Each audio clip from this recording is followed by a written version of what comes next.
प्यारे बच्चों, नमस्कार। मैं आशा करता हूँ कि कोरोना के इस संकट की घड़ी में आप सभी लोग अपने घरों पर होंगे और सारी सावधानियाँ बरत रहे होंगे, जिससे हम कोरोना के संकट का मुकाबला कर सकें। मेरी शुभकामना है कि आप सभी स्वस्थ रहें।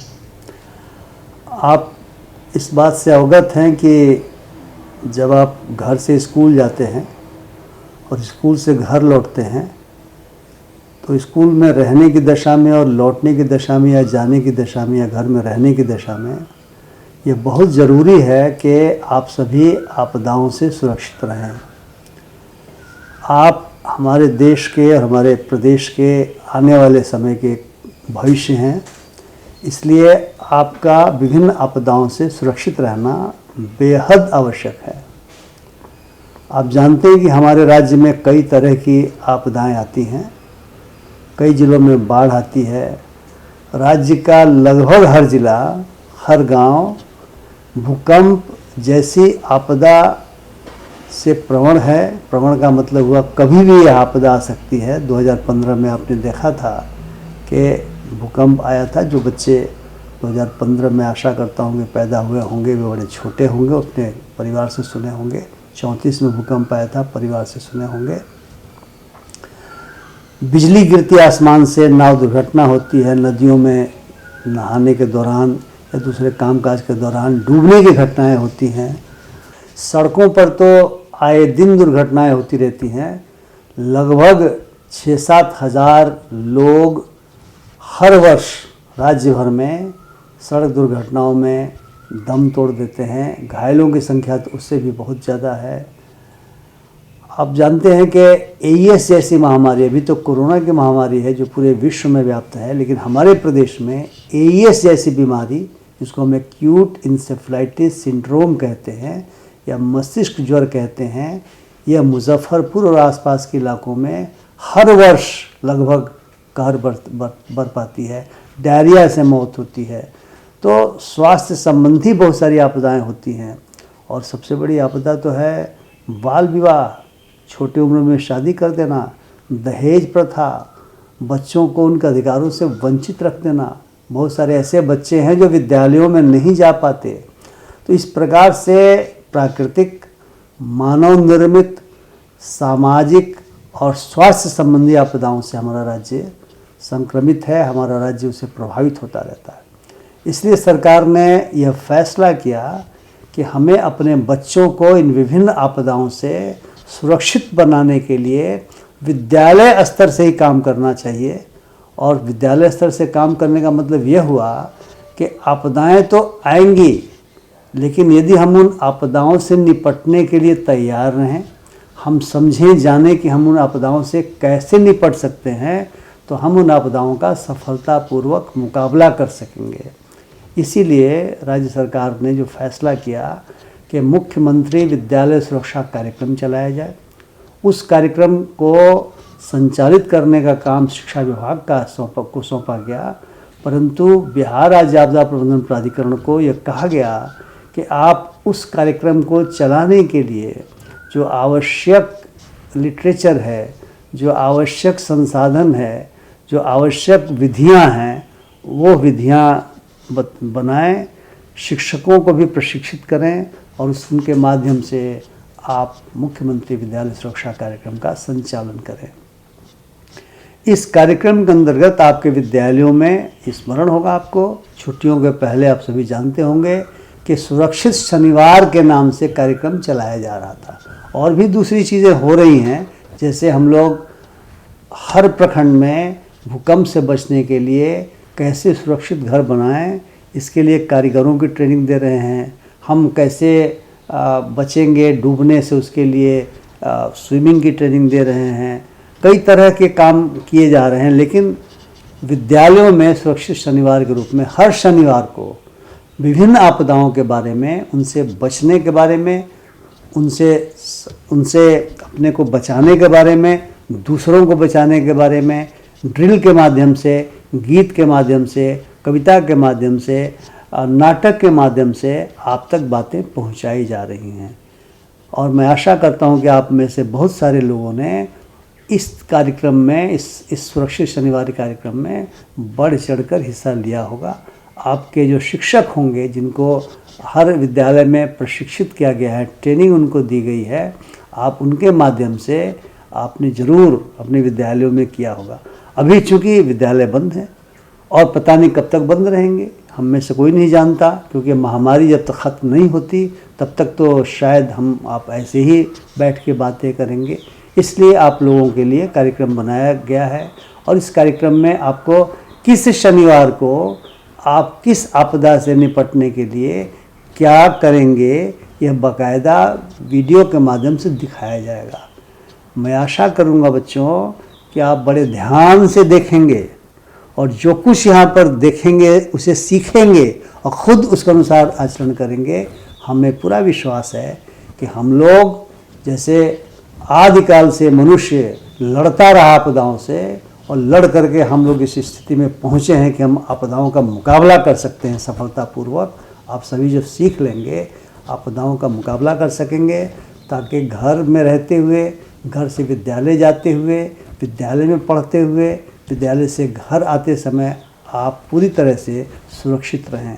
तो क्या मैं आशा करूं कि आप जो कुछ दिखाया जाएगा उसके अनुसार आचरण करेंगे, उसको सीखेंगे और उसके अनुसार सब कुछ सिखाएंगे। मैं आशा करता हूं कि मेरी बात आप सुन रहे हैं और आप ज़रूर ऐसा करेंगे। धन्यवाद। मेरे प्यारे बच्चों, नमस्कार। आप देख रहे हैं मेरा दूरदर्शन मेरा विद्यालय। इस कार्यक्रम के माध्यम से आप सप्ताह भर आप अपनी पढ़ाई करते हैं और आज सुरक्षित शनिवार को भी हम शनिवार के दिन मनाएंगे और मुझे पूरा विश्वास है कि आप इस कार्यक्रम के माध्यम से अपने आप को सुरक्षित रखेंगे। आप हमेशा इस कार्यक्रम से जुड़े रहेंगे और इसका लाभ उठाएंगे।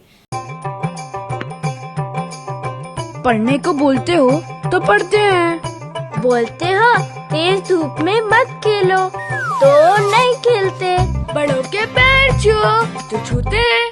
हम आपकी सब बात मानते हैं। गर्मियाँ लौट आई हैं, अब आप भी हमारी एक बात मानो। धमकाओ चमकी बुखार को, चमकी बुखार को पहली धमकी। रात सोने से पहले बच्चों को खाना जरूर खिलाओ। चमकी को दूसरी धमकी। सुबह खुद जागो तो बच्चों को भी उठाओ, कहीं बेहोशी या चमक तो नहीं। चमकी को तीसरी धमकी।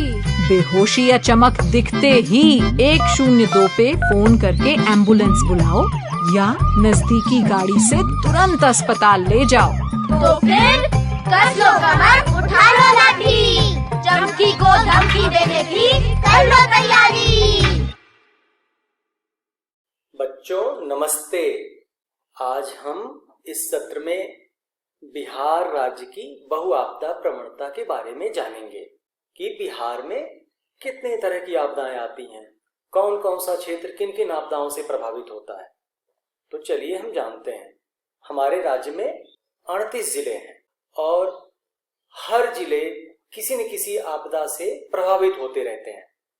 हमारे राज्य में पूरे वर्ष भर अनेक प्रकार की आपदाएं आती रहती हैं, क्योंकि हमारा राज्य चारों तरफ से अन्य राज्यों से घिरा हुआ है।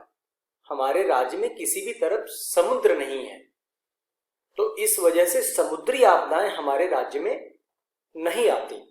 जो समुद्र से उपजने वाली आपदाएं होती हैं वो नहीं आती। लेकिन आप जिस भी आपदा का बाकी नाम लीजिए, वो सभी आपदाएं हमारे राज्य में आती हैं। जैसे बाढ़, भूकंप, अगलगी होती रहती है, सुखाड़, पानी में डूबने की भी घटनाएं होती हैं। आप लोग जानते होंगे, बहुत सारे बच्चे हर वर्ष बहुत सारे त्योहारों के समय में पानी में डूबने की घटनाओं की सूचना मिलती रहती है। चक्रवाती तूफान या आंधी, आप जानते होंगे कि आंधी और चक्रवाती तूफान भी हमारे राज्य में, खास तौर से उत्तर बिहार के राज्य में बहुत प्रभावित करता है। वज्रपात, जिसको ठनका भी कहते हैं हम गांव में, ठनका की वजह से भी हमारे यहाँ पे बहुत ज्यादा प्रभाव होता है। सड़क दुर्घटना तो बहुत बड़ी आपदा के रूप में हमारे राज्य में है, जिसमें बहुत सारे लोग मारे जाते हैं। शीतलहर, लू, जिसको गर्म हवा का भी चलना कहते हैं, और नाव दुर्घटनाएं होती रहती हैं। अब हम आगे चल के एक एक आपदाओं के बारे में विशेष रूप से चर्चा करेंगे। अब आगे हम बात करते हैं बाढ़ की। हमारा राज्य हमेशा से बाढ़ प्रवण राज्य माना जाता रहा है। और हमारे 38 जिलों में से 28 जिले बाढ़ प्रवण है, जिसको सरकार ने बाढ़ प्रवण घोषित भी किया है। उस 28 में से जो 15 जिले हैं उत्तर बिहार के, जिसमें आप इसमें देख रहे होंगे जो गाढ़े लाल रंग में दिखाया गया है, वो 15 जिले अति बाढ़ प्रवण माने जाते हैं। और जो हल्का गुलाबी रंग का दिखाया गया है वो 13 जिले हैं जिसमें सामान्य रूप से बाढ़ आती रहती है। और यहाँ पे एक बात और करनी है कि जो यहाँ पे पीले रंग का जिला दिखाया गया है उसमें वर्ष 2016 में त्वरित तरीके से बाढ़ आई थी, अचानक से बाढ़ आई थी। तो अभी ये देखा जा रहा है कि जिन जिलों में बाढ़ नहीं आती रही वहां भी बाढ़ का प्रकोप शुरू हो गया है। और हमारे जो सीमांचल के जिले कहलाते हैं, किशनगंज, अररिया, पूर्णिया, वहां पे पहले बाढ़ आने का इतिहास नहीं रहा, लेकिन पिछले 2-3 वर्षों से 4 वर्षों से देखा जा रहा है कि वहां पे भी अचानक से बहुत भयंकर बाढ़ आती रही है। इस प्रकार देखेंगे कि लगभग पूरा राज्य हमारा बाढ़ प्रवण राज्य है। अब हम आगे बात करेंगे भूकंप की। बच्चों, आपको याद होगा वर्ष 2015 में हमारे यहाँ पे भी भूकंप आया था, जिसका सबसे ज्यादा असर नेपाल में भी हुआ था, लेकिन हमारे राज्य में भी इसका असर हुआ था और कई लोग मारे गए थे, उसमें मकान ढह गए थे, नुकसान हुआ था। तो हमारा राज्य भूकंप प्रवण राज्य है। हमारे राज्य के जो उत्तर बिहार के 10 जिले हैं जो सबसे गाढ़े लाल रंग से दिखाए गए हैं वो अति संवेदनशील जोन 5 में आते हैं। और उसके नीचे आप देख रहे होंगे जो मध्य बिहार सहित है वो जोन 4 कहलाता है, वो एक संवेदनशील जोन कहलाता है जहां पे भूकंप आने की संभावना ज्यादा रहती है। और जो दक्षिण बिहार के जो सबसे हल्के लाल रंग गुलाबी रंग में दिखाया गया है वो जोन 3 कहलाता है, जहां पे बहुत कम संभावना होती है भूकंप के आने की। इस प्रकार हम देखेंगे कि हमारा पूरा राज्य भूकंप प्रवण राज्य है। अब हम आगे बात करेंगे सुखाड़ की। हमारे राज्य में सुखाड़ की भी घटनाएं बहुत होती जा रही हैं। आप देखेंगे दक्षिण बिहार के ज्यादातर जिले सुखाड़ प्रवण हैं। एक वर्ष छोड़ के दूसरे वर्ष लगभग वहां पे सुखाड़ की स्थिति बन जाती है। और अभी तो क्या कहें, अभी तो उत्तर बिहार के जिले भी सुखाड़ प्रवण होते जा रहे हैं, क्योंकि इसका असर जो जलवायु परिवर्तन की वजह से हो रहा है। और जलवायु परिवर्तन की वजह से अब लगभग पूरे राज्य में हर जिले के कुछ न कुछ प्रखंड सुखाड़ प्रभावित हो रहे हैं। तो इस वजह से अब ये कह पाना कि कौन सा जिला सुखाड़ प्रवण होगा, कौन सा जिला नहीं होगा, ये बहुत ही मुश्किल हो गया है। तो आप देखेंगे कि लगभग जो बाढ़ प्रवण जिले होते थे उसमें भी सूखा पड़ने लगा। और दक्षिण बिहार के आप देखेंगे कि जो सबसे गाढ़े लाल रंग के हैं वहां पे ज्यादा सूखे की संभावना रहती है।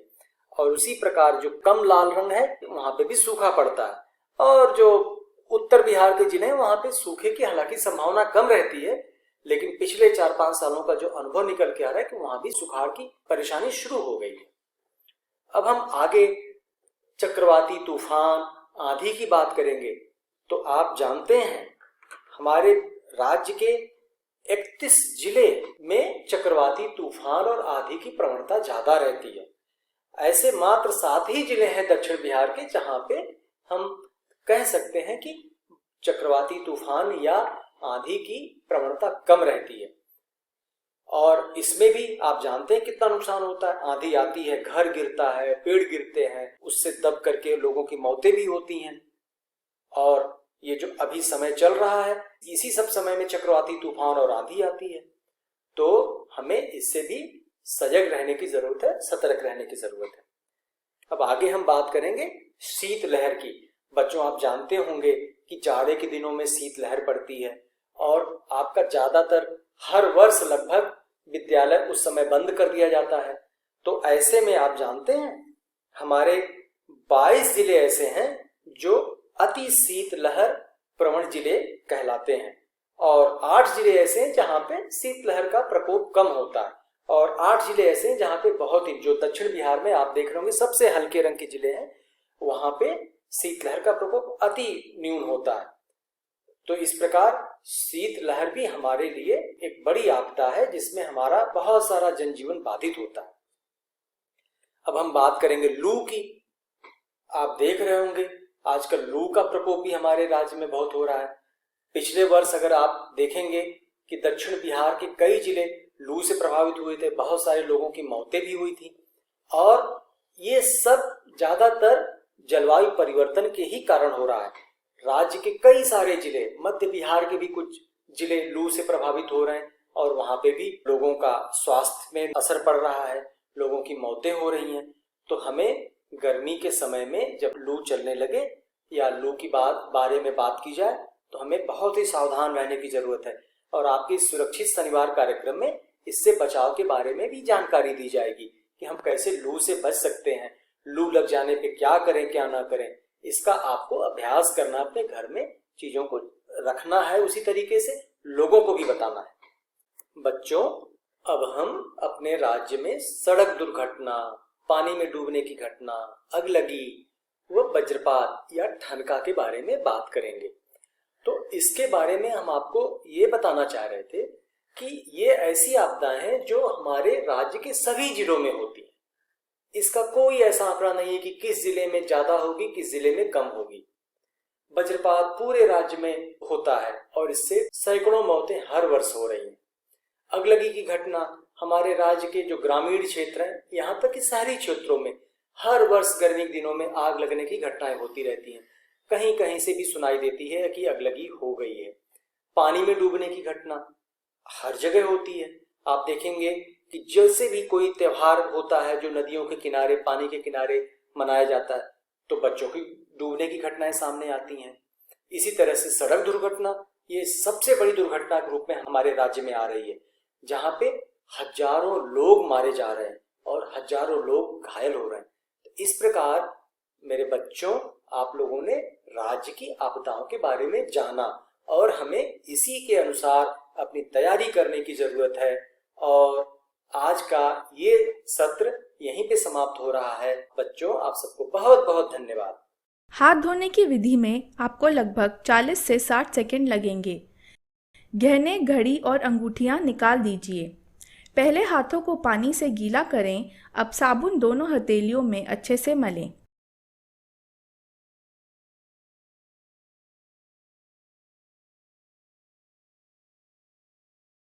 अपने बाएं हाथ की हथेली की ऊपरी सतह से दाएं हाथ की हथेलियों को मलें।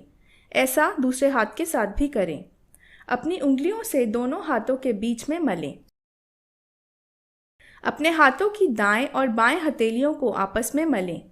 अब अपने बाएं हाथ के अंगूठे को दाएं हाथ से घुमाकर मलें। ऐसा दूसरे हाथ के साथ भी करें।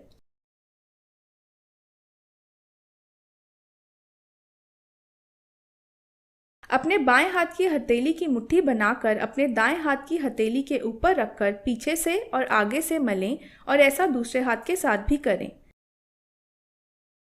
हाथों को साफ पानी से धोएं और सूखे तौलिए या पेपर टॉवल से सुखाएं। नल बंद करने के लिए उसी तौलिए का इस्तेमाल करें। आपके हाथ अब साफ और सुरक्षित हैं। बच्चों, मैं पुनः उपस्थित हूँ आपके सामने वार्षिक सारणी के साथ। सुरक्षित शनिवार की वार्षिक सारणी, यानी कि सुरक्षित शनिवार, किस शनिवार को हम कौन सी आपदा के बारे में जानकारी प्राप्त करते हैं, सीखते हैं, सिखाते हैं, उसके बारे में हम चर्चा करते हैं। लेकिन हमें कैसे पता चलता है कि हम किस शनिवार को क्या करेंगे? ये हमें इस वार्षिक सारणी से, वैगन व्हील से पता चलता है। और हम जानते हैं कि किस शनिवार को कौन सी आपदा के बारे में हमें सीखना है, सिखाना है, जानकारी प्राप्त करना है और बचने के उपाय करने हैं। बच्चों, आपने अभी ये वैगन व्हील देखा और इसमें 12 महीनों के जो 48 शनिवार होते हैं उसके बारे में, कब कौन से आपदा के बारे में हमें सीखना है, उससे बचाव सीखना है और उसके बारे में जानकारी प्राप्त करनी है, उसके बारे में हम इस वार्षिक सारणी के अनुसार तय करते हैं और इसको हम अपने विद्यालयों में क्रियान्वित करते हैं। बच्चों, आप देख रहे हैं कि जो भी आपदाएं हैं, सारी आपदाओं को 16 विभागों में बांटा गया है। उन 16 आपदाओं को इन्हीं 48 शनिवार को हम उसके बारे में जानकारी लेते हैं, उससे बचने के उपाय सीखते हैं। अभी आप देखेंगे कि 1000 ढंड कैसे करते हैं। अगले सत्र में मैम आपको बताएंगी कि 1000 ढंड क्या है और हज़ार्ड हंट कैसे कर सकते हैं और क्या क्या हज़ार्ड होते हैं और हज़ार्ड की क्या क्या उसके उपाय भी कर सकते हैं। इसी के साथ हम अपनी वार्षिक सारणी के अनुसार हम आपदाओं की चर्चा करेंगे, इसके निराकरण के उपाय करेंगे और समय समय पर जिस आपदा के बारे में जब हमें मॉक ड्रिल करना है उसका हम मॉक ड्रिल करेंगे और तैयारी करेंगे, ताकि इस आपदा से हम हमेशा सुरक्षित रहें और उससे होने वाले खतरों को कम कर सकें। किरण, मैं ना बोर हो रहा हूँ, खेलने चले? नहीं, मैं अभी बहुत जरूरी और दिलचस्प चीज पढ़ रही हूँ। मुझे भी बताओ। अच्छा, तुम्हें खतरों के बारे में पता है? खतरा? हाँ, मैंने एक बार ट्रांसफॉर्मर के पास लिखा देखा था, डेंजर। अरे मैं उसकी बात नहीं कर रही। फिर? मैं उन संकटों की बात कर रही हूँ जिनमें परिचित प्राकृतिक तत्व शामिल होते हैं, जैसे कि आग, पृथ्वी, हवा और पानी। आपदा के बारे में हम ये कह सकते हैं कि ऐसी दुर्घटना जिससे प्रभावित लोगों को बाहरी मदद की जरूरत पड़े। अब मैं तुम्हें आपदाओं के बारे में बताती हूँ। सबसे पहले बाढ़। वैसे तो पानी हमारे जीवन के लिए बहुमूल्य है, लेकिन अगर बारिश बहुत ज्यादा हो जाए तो बाढ़ आ सकती है। वैसे में लोगों को अपने घर छोड़कर सुरक्षित जगहों पर जाना पड़ता है।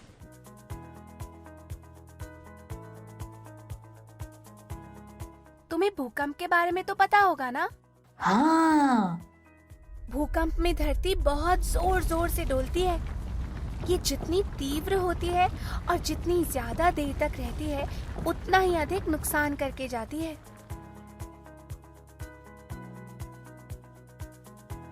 जैसे बहुत बारिश नुकसान करती है, वैसे ही बारिश का काफी समय तक नहीं होना भी अकाल ला सकता है, जिससे खेती खत्म हो जाती है, जानवर मरने लगते हैं और इंसानों को पलायन करना पड़ता है।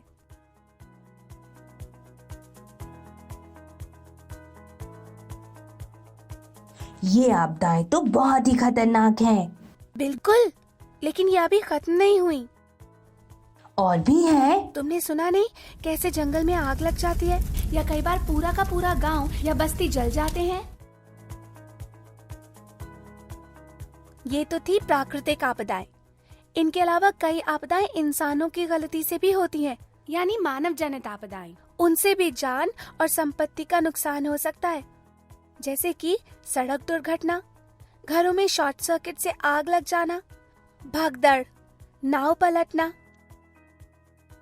अब बताओ, थी ना ये बातें जानकारी भरी? बिल्कुल किरण। ये याद रहे, आपदा से सुरक्षा तभी संभव है जब हमें इनकी जानकारी होगी। तो हमें आपदा के विषय में ज्यादा से ज्यादा लोगों को जानकारी देनी चाहिए। आपदा नहीं हो भारी अगर पूरी हो तैयारी। मेरे प्यारे बच्चों, नमस्कार। और मैं जानती हूँ कि आज मैं आप सबके सामने जो बोलने जा रही हूँ, और मैं ये भी समझ सकती हूँ कि बहुत से बच्चे जो मेरे विद्यालय के हैं, वो अगर मुझे टेलीविज़न पे देख रहे होंगे तो आज वो बहुत खुश होंगे, क्योंकि बहुत दिनों के बाद आज हम बच्चों से रूबरू हो रहे हैं। मैम ने कुछ आपको सुरक्षित शनिवार के कैलेंडर वार्षिक सारणी के बारे में समझाया होगा कि उसमें करना क्या है या ना करना है, लेकिन आज हम चूँकि घर में बैठे हैं, हमें विद्यालय नहीं जाना है, तो हम क्यों ना घर से ही इस चीज़ को शुरू करें। मैं भी, क्योंकि मैंने भी बहुत से बच्चों को अपने विद्यालय में हर सुरक्षित शनिवार को भिन्न भिन्न प्रकार की आपदाओं के बारे में बताया करती थी और उनसे कुछ कुछ हैजार्ड हंट भी करवाते थे। लेकिन आज हम चूँकि दूर हैं, तो ये एक ऐसा डीडी दूरदर्शन ने कार्यक्रम शुरू किया है जिसके ज़रिए हम आपसे रूबरू होके आपके सामने आकर फिर से उसी चीज़ को हम बिल्कुल अच्छे तरीके से आप सभी के बीच में इस जो जानकारियां हैं आपदाओं से संबंधित, उसको हम आपको दे सकते हैं। तो आज बच्चों, चूँकि शनिवार है और आपको याद होगा कि किस महीने में किस शनिवार को हम क्या क्या करते थे, तो आज मई का ये शनिवार है। इसमें आज हम हज़ार्ड हंट के बारे में पढ़ेंगे। मुझे पता है कि बहुत से बच्चों ने अपने इस विद्यालय में हज़ार्ड हंट किया होगा, लेकिन फिर भी मैं आज आप सभी के सामने हज़ार्ड हंट, जिसको हम जोखिम की पहचान कहते हैं, उसके बारे में बताऊंगी। सबसे पहले हम जानेंगे कि आखिर हज़ार्ड होता क्या है। तो यहाँ जैसे कि मैंने ब्लैक बोर्ड पे लिखा है, यहाँ बोर्ड पे मैंने लिखा है कि हज़ार्ड का मतलब जोखिम और हंट का मतलब होता है पहचान या खोज। हमारा जो राज्य बिहार है वो बहुआपदाई क्षेत्र है और ये हमारे देश का सबसे बहुआपदा क्षेत्र है, जिसके बारे में आपको बहुत सी जानकारियाँ भी मिली होंगी। लेकिन बच्चों, आज मैं जैसा कि बताने जा रही हूँ, क्योंकि आज का जो कैलेंडर के अनुसार मुझे पढ़ाना है आपको, वो हज़ार्ड है। तो हज़ार्ड होता क्या है? जैसे मान लीजिए कि आप सड़क पर बहुत तेज़ी से दौड़कर जा रहे हैं और जाते जाते आपको ठोकर लग जाती है किसी पत्थर या किसी भी मलबे से और आप नीचे गिर जाते हैं और आपको कोई नुकसान हो जाता है, आपके पैर में चोट आती है, खून बहने लगता है, तो उस नुकसान को ही कहते हैं हज़ार्ड। और ये बहुत से रूपों में आ सकता है। और आपको पता है कि हज़ार्ड जो हैं, खतरे जो हैं, वो दो तरह के होते हैं, एक प्राकृतिक और एक मानव जनित। तो प्राकृतिक के बारे में तो मैं ज़्यादा बताऊंगी नहीं, क्योंकि उसके बारे में आप सही रूप से जानते होंगे। और मानव जनित भी आप जानते हैं कि जो हम खुद मनुष्यों की गलतियों के कारण जो आपदाएं या जोखिम उठ सकते हैं या हम जो उत्पन्न करते हैं, वही होते हैं मानव जनित। तो हज़ार्ड एक ऐसी प्रक्रिया है जिसके द्वारा किसी भी पर्यावरण, मानव, जान माल या किसी भी चीज़ की काफ़ी हद तक क्षति या नुकसान होता है, तो उसे हम हज़ार्ड कहते हैं। घर में हम पूर्ण रूप से सुरक्षित हैं, लेकिन बहुत सी छोटी छोटी ऐसी चीज़ें होती हैं जो हमारे आसपास ही होती हैं, खतरे होते हैं, जोखिम होते हैं, जिसे हम पहचान नहीं पाते हैं। जैसे मान लीजिए बेटा कि घर में आप हैं, आपके छोटे भाई बहन हैं, वो खेल रहे हैं फर्श पर, कहीं पानी गिरा हुआ है, वो तेज़ी से दौड़कर जाते हैं, गिर जाते हैं, सर में चोट आ जाती है। या फिर मान लीजिए कि आपके घर के बगल में ही एक हैंड पंप है, वहाँ पे बहुत ज़्यादा गंदगी बैठी हुई है, काई बैठा हुआ है, आप पानी लेने गए या कुछ भी करने गए तो वहाँ आपका पैर फिसल सकता है, आपका सर फूट सकता है, चोट आ सकती है। बच्चे जो होते हैं वो ज़्यादा इलेक्ट्रॉनिक्स चीज़ों के प्रति ज़्यादा आकर्षित होते हैं। ऐसे वो छोटे बच्चों को देखिएगा, वो जाके बार बार स्विच को दबाता है कि नहीं बेटा, दबाता है, तो हम उसे मना करते हैं लेकिन वो फिर भी नहीं मानता है। ये छोटी सी गलतियाँ हमारे लिए जानलेवा साबित हो सकती हैं। दूसरी बात कि आप अगर घर में हैं, बच्चे आजकल घर में हैं, तो उन लोग में टाइम नहीं पास होता है, तो वो खेल कूद करके अपना पूरा समय बिताना चाहते हैं, तो वो छत पे चले जाते हैं। लेकिन कभी कभी ऐसा भी होता है कि बहुत से छतों का जो वॉल बाउंड्री होता है वो सही ढंग से नहीं होता है। बच्चे जब खेलते हैं तो पूरे उत्साह में आ जाते हैं, उन्हें ये नहीं पता है कि कहाँ कूदना है, कहाँ जाना है, और गलती से वो बच्चे छत से नीचे भी गिर सकते हैं। तो ये सब बातों पे भी हमें बेटा अपने आप को आपको सुरक्षित करना है। आप जैसे विद्यालय में शिक्षकों की मदद से, बाल प्रेरकों की मदद से हज़ार्ड को ढूंढते थे, जोखिमों और खतरों को ढूंढते थे, उसी तरह से आपको अपने घर में भी करना है और साथ ही साथ अपने छोटे भाई बहन और अपने माता पिता को भी बताना है, या आस पड़ोस में जो भी हो उन्हें भी ये जानकारी ज़रूर देनी है। जब आप अपनी अच्छी आदतों को अपने अंदर डाल दीजिएगा और वो आदत आपके जीवन की प्रक्रिया में बंध जाएंगी, तब कोई भी खतरा या कोई भी जोखिम आपको पहचान करने में बिल्कुल परेशानी नहीं होगी। तो मैं तो यही कहूँगी कि जो भी हज़ार्ड है उसको आप इसी रूप में, छोटे छोटे रूपों में आप अपने घर में छोटे भाई बहन हैं, बड़े भाई बहन हैं, उनकी मदद से इसको आप ढूंढ सकते हैं, उनकी पहचान कर सकते हैं। अब मैं इसके बाद कुछ यहाँ पर फ़ोटोज़ दिखाऊंगी, पिक्चर्स दिखाऊंगी, जिसमें मैं बताऊंगी किस तरह से बच्चों ने हज़ार्ड को अपने विद्यालयों में जोखिमों की पहचान की है और उसे ढूंढा है। बच्चों, जैसे कि मैंने अभी आपको बताया कि मैं कुछ चलचित्रों द्वारा और फ़ोटोज़ के द्वारा आपको हज़ार्ड हंट के उदाहरण के द्वारा बताऊंगी कि हज़ार्ड हंट कैसे किया जाता है और क्या होता है। जैसे कि यहाँ पे आपको पिक्चर में दिख रहा है कि विद्यालय परिसर में गड्ढे हैं और बच्चे जहाँ तहाँ से विद्यालय में जा रहे हैं। तो ये भी एक बहुत बड़ा हज़ार्ड है और इन्हीं हज़ार्ड को, इन्हीं खतरों को हमें पहचान करनी है। हाँ, इस पिक्चर को देखकर आपको बड़ा अच्छा लगेगा कि इसमें भिन्न भिन्न प्रकार के, यहाँ पे देख लीजिए, एक महाशय जी चेयर पे पीछे बैठे हुए हैं, एक आगे बैठे हुए हैं, बहुत से मेडल हैं, 2 अलमीरा है, ग्लोब्स हैं, फ़ोटोज़ हैं और वहाँ ऊपर कुछ लिखा हुआ है जिसको आप पढ़ भी सकते हैं, what are the hazards here, यानी कि इस कमरे में जोखिम या खतरा, इमारतों पे जो सजी हुई चीज़ें होती हैं वो सभी गैर संरचनात्मक में आती हैं और अगर मान लीजिए कि भूकंप का कोई एक झटका भी आता है तो ये सारी चीज़ें उन महाशय के सर पर गिर सकती हैं और उनका सर भी फूट सकता है। तो इसी तरह से हम अपने घरों में जो हमारे शेल्फ होते हैं उन पर हम ज़्यादा जो भारी चीज़ें होती हैं उन्हें साज सजावट के रूप में नहीं रखना चाहिए। एक बहुत बड़ा जोखिम या खतरा हमारे लिए बन सकता है। यहाँ पे देख लीजिए, विद्यालय है सड़क के किनारे। यहाँ पर कुछ बालिकाएं जो हैं मोटरसाइकिल वाले को रोककर कुछ समझाना चाहती हैं, शायद इस बात को समझाना चाहती हैं कि अभी छुट्टी का वक्त है तो आप बच्चों को पहले जाने दीजिए।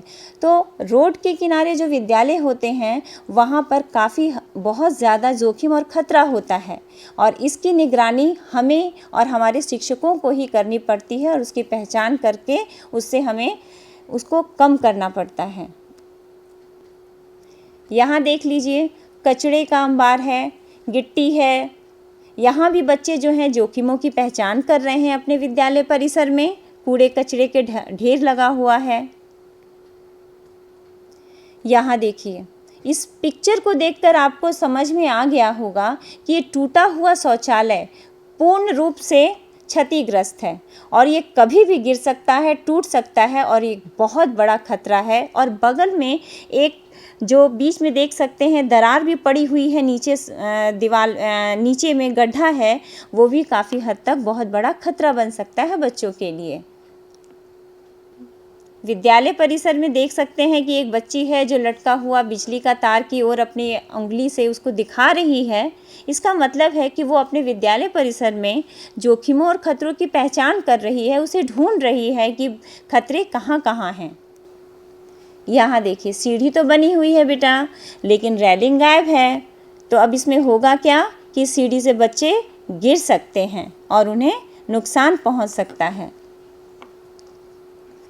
ये देखिए, स्लाइडिंग है जिससे बच्चे खेलते कूदते हैं, फिसलते हैं, लेकिन ये पूर्ण रूप से क्षतिग्रस्त है। इसमें बच्चे अगर खेलेंगे तो उन्हें खरोच आएगी, खून निकल सकता है, चोटें आएंगी। तो ये भी बहुत बड़ा जोखिम है।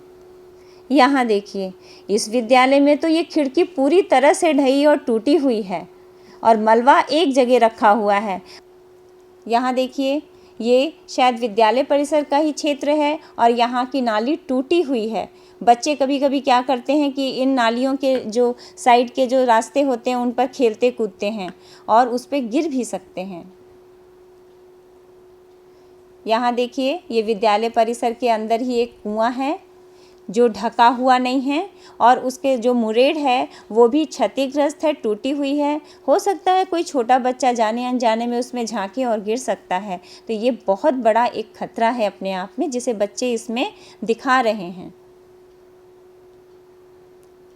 यहाँ पे देखिएगा, दाईं ओर कुछ लड़कियां हाथ दीवालों के ऊपर खड़ी करके दिखा रही हैं। वो क्या है? वो इमारतों में पड़ी दरारें हैं, यानी कि वहाँ की दीवार जो है वो दरार पड़ी हुई है, जो कि संरचनात्मक क्षति है। वहाँ पर वो कभी भी ढह सकती है और नुकसानदेह हो सकती है। और बाएं साइड में यहाँ पर आप देख सकते हैं कि दरवाज़ा जो है वो पूर्ण रूप से टूटा हुआ और लटका हुआ है और बच्चे उसी खतरे की पहचान कर रहे हैं। यहाँ देखिए, विद्यालय का टूटा हुआ बाउंड्री वॉल। जब बाउंड्री वॉल टूटा हुआ रहता है तो हो सकता है कि बाहर से कोई भी जानवर विद्यालय के परिसर में घुस जाए और किसी भी बच्चे को किसी भी तरह का कोई भी नुकसान पहुंचा सकते हैं। तो ये भी अपने आप में एक बहुत बड़ा जोखिम है और बच्चे इसकी पहचान कर रहे हैं। बेटा, आप लोग ने अभी देखा कि मैंने कुछ पिक्चर्स के द्वारा आप लोग को हैजार्ड हंट के बारे में बताया था, जोखिमों के बारे में, खतरों की पहचान के बारे में। यहाँ पर एक आपके सामने वीडियो चल रहा है जिसमें आप देख रहे हैं कि लड़कियाँ, कुछ बाल प्रेरक और जो मीना मंच की लड़कियाँ होती हैं, बाल संसद के बच्चे, वो सभी मिलकर खतरों की पहचान कर रहे हैं। आप जैसे कि देख रहे हैं कि बच्चों के हाथों में कॉपी कलम है और वो अपने हाथों से बार बार इसी चीज़ को दोहरा रहे हैं और बता रहे हैं कि कहाँ कहाँ जोखिम है। यहाँ पर आप देख रहे हैं कि शौचालय के सामने, चापाकल के सामने चारों तरफ काई बैठी हुई है। यहाँ पर देखिए, आने जाने के रास्ते में पानी है और काफ़ी फिसलन है। इस वीडियो में देख सकते हैं आप कि बच्चों ने किस तरह से खतरों की पहचान की और बाद में एक चार्ट पेपर पे अपने शिक्षकों की मदद से उन जोखिमों और पहचानों को, खतरों को पहचान कर एक उसकी सूची बनाई और एक प्लान बनाया कि किस तरह से जो खतरा हमारा यहाँ पर है, उस खतरों से हम कैसे निजात पा सकते हैं, उनमें कैसे कमी ला सकते हैं। तो बेटा, आप लोग ने सभी ने देखा, मैंने अभी आप लोग को कुछ पिक्चर्स दिखाया जिसमें आपने देखा कि बच्चे किस तरह से विद्यालय परिसर में अपने खतरों और जोखिमों की पहचान कर रहे हैं। जब आप विद्यालय जाते तो ये कार्य आप खुद करते थे, लेकिन आप चूँकि घर में हैं आज, तो आपको अपने घर में ही इस कार्य को सुरक्षित ढंग से करना है। और मैं यही आशा करूँगी कि आज का जो हमारा ये क्लास चला है हैजार्ड हंट, उसको आप पूर्ण रूप से समझ गए होंगे। और इसी आशा से मैं अब इस क्लास को ख़त्म करना चाहती हूँ कि आप अपने आप को किस तरह से जोखिमों से दूर रख सकते हैं, उनसे होने वाले नुकसान और क्षति को कम कर सकते हैं। और एक संदेश और देना चाहती हूँ कि आप सिर्फ अपने आप को ही नहीं, अपने परिवार, अपने समाज, पड़ोस, सभी को इस चीज़ की जानकारी दें ताकि आप सुरक्षित रह सकें। तो मैं यही कहूँगी, आप घर पे रहें, सुरक्षित रहें। नमस्कार।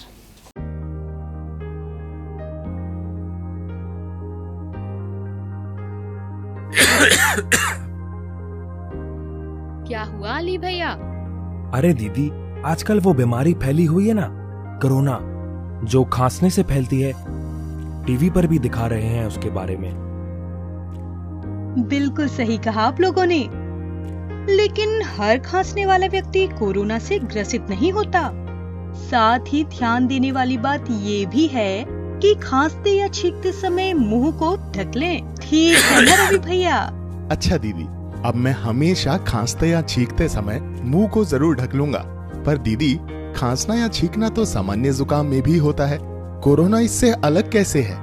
कोरोना में सूखी खांसी, बुखार और सांस लेने में परेशानी जैसे लक्षण होते हैं और संक्रमित व्यक्ति के संपर्क में आने से ये बीमारी फैलती है। अगर किसी को ये लक्षण दिखें तो तुरंत राज्य हेल्पलाइन या स्वास्थ्य और परिवार कल्याण मंत्रालय की हेल्पलाइन पर संपर्क करें। साथ ही लक्षणों वाले व्यक्ति, उनकी देखभाल कर रहे लोग और स्वास्थ्य कर्मी को मास्क लगाना अनिवार्य है, जिससे अन्य व्यक्तियों को संभावित संक्रमण से बचाया जा सके। क्या ये बीमारी सभी को हो सकती है? हाँ, ये बीमारी सभी उम्र के लोगों को हो सकती है, परंतु खासकर ऐसे लोग जो बाहरी देश या शहर की यात्रा से लौटे हैं, उनमें ये रोग होने की संभावना ज्यादा है। जिन व्यक्ति की आयु 60 वर्ष से अधिक हो या जो मधुमेह, उच्च रक्तचाप और सांस लेने में तकलीफ जैसे रोग से ग्रसित हों, उनमें इस बीमारी से जोखिम होने का खतरा ज्यादा होता है। कोरोना की जांच और इलाज कहाँ किया जा सकता है? कोरोना की जांच और इलाज सरकार द्वारा प्रमाणित संस्थानों पर की जाती है, जिसकी सूची नजदीकी स्वास्थ्य केंद्र के चिकित्सा अधिकारी के पास मौजूद है। संक्रमित लोगों को अस्पताल में दूसरे मरीजों से अलग रखा जाता है। संक्रमित व्यक्ति के संपर्क में आए हुए लोगों को चिकित्सा अधिकारी की सलाह अनुसार घर पर 14 दिन तक अलग रखा जाता है।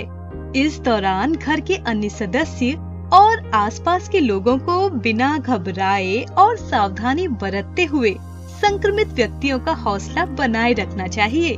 साथ ही चिकित्सा अधिकारी की सूचनाओं का पालन करना चाहिए।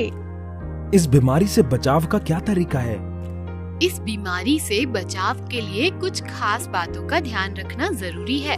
जैसे जितना हो सके घर पर रहें। सार्वजनिक स्थल जैसे मेला और भीड़ वाले धार्मिक स्थल में जाने से बचें। लोगों के निकट संपर्क से बचें और कम से कम 1 मीटर की दूरी बनाए रखें। बाहर से लौटने पर खांसने, छींकने, किसी जगह को छूने, खाना खाने से पहले और शौच के बाद नियमित रूप से साबुन और पानी से हाथों को धोएं। स्वास्थ्य कर्मियों द्वारा बताए गए सही तरीके से हाथ धोने से संक्रमण से बचाव होगा। हाथों को 40 सेकंड तक धोना चाहिए।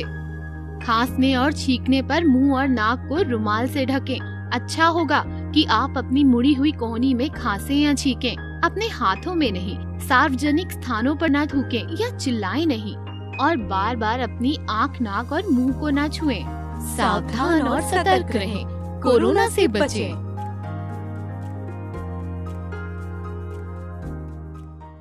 प्यारे बच्चों, नमस्कार।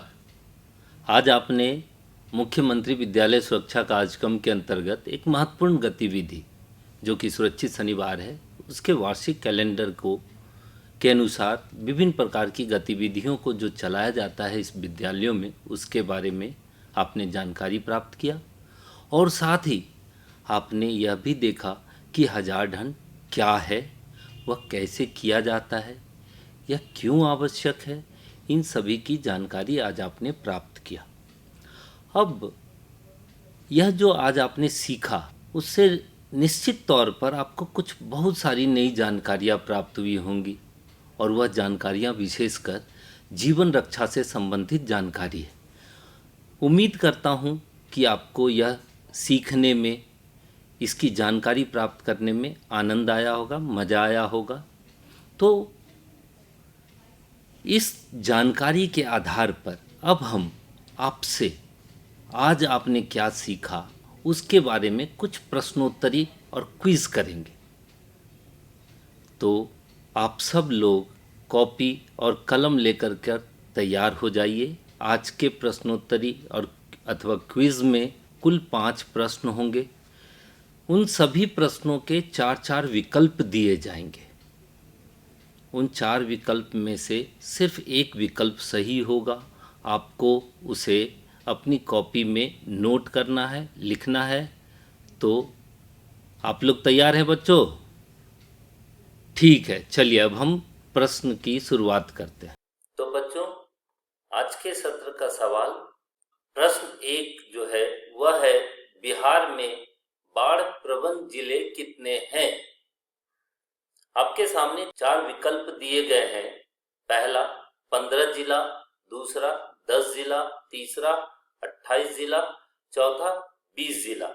आप इसमें से सही उत्तर अपने नोटबुक या कॉपी में लिख लें। उम्मीद करता हूं आपने सही उत्तर ढूंढ लिया होगा। फिर भी मैं आपको बताता हूं, सही उत्तर इसका ग है, 28 जिले। अब आपको उत्सुकता होगी कि वो 28 जिले हैं कौन से, तो मैं वो 28 जिले आपके सामने रखता हूं। आप इसमें से अपने जिले का नाम ढूंढ सकते हैं जो कि बाढ़ प्रवण जिले हैं।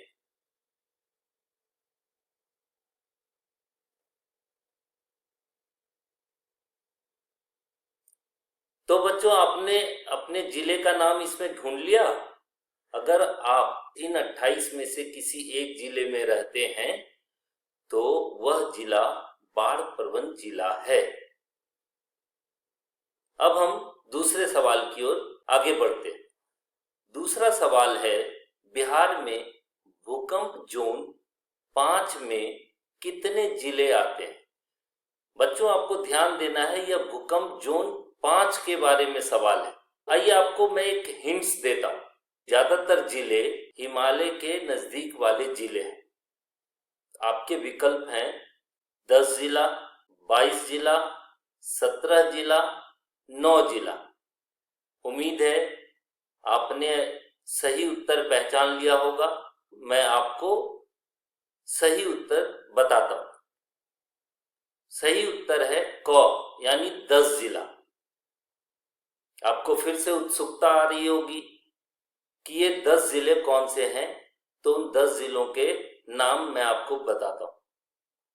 पूर्वी चंपारण, शिवहर, सीतामढ़ी, मधुबनी, दरभंगा, सुपौल, मधेपुरा, सहरसा, किशनगंज और अररिया।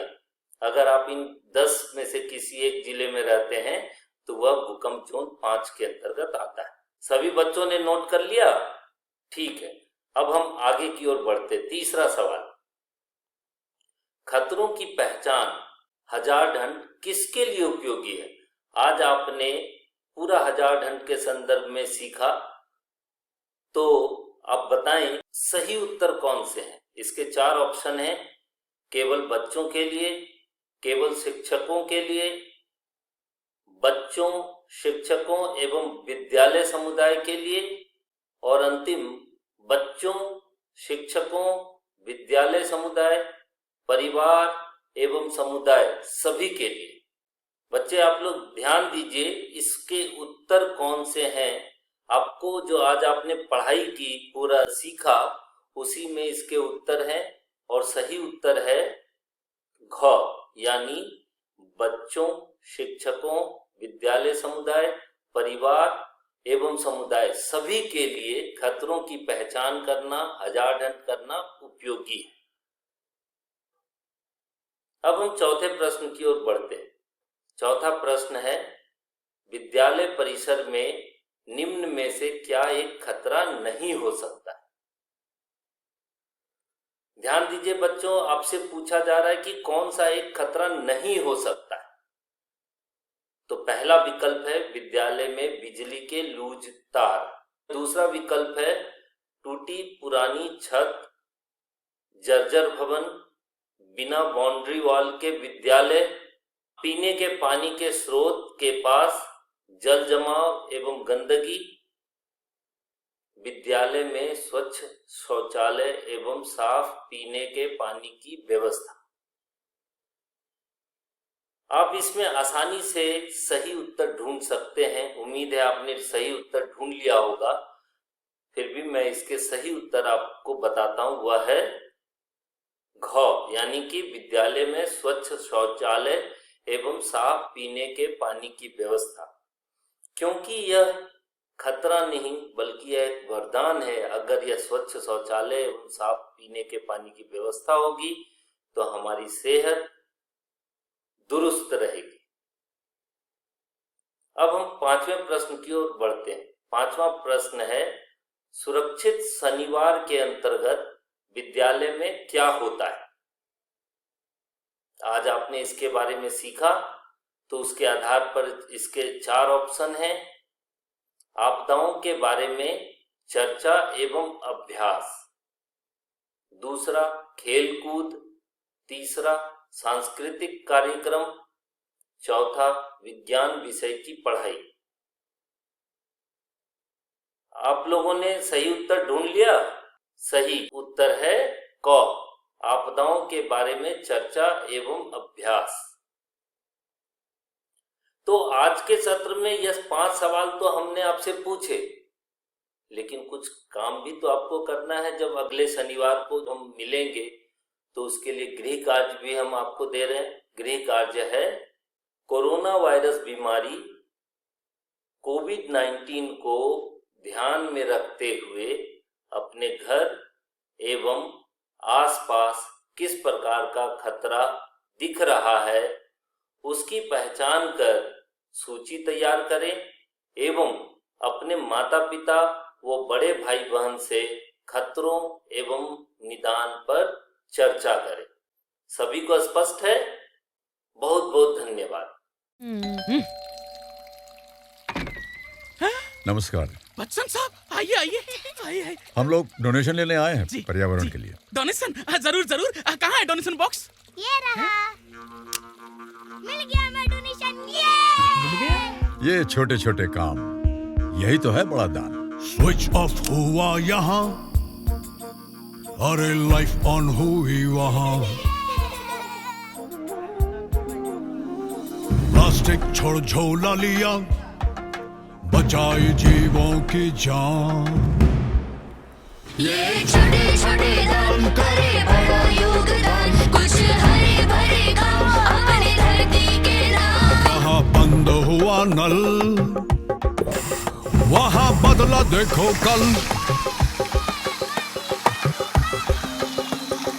करके कारपूल, हवा में घुली मुस्कान।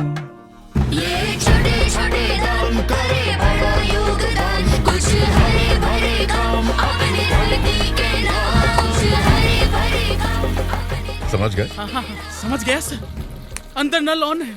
चलिए, एक और जुड़ गया ग्रीन गुड डीड्स अभियान से। हम सबको भी हर दिन करनी है ग्रीन गुड डीड्स, यानी कुछ हरे भरे काम अपनी धरती के नाम। कल हम कुछ अलग और मजेदार करने वाले हैं।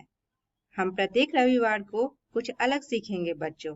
कल कला समेकित अधिगम यानी आर्ट इंटीग्रेटेड लर्निंग के अंतर्गत तरह तरह की चीजें बनाना सीखेंगे।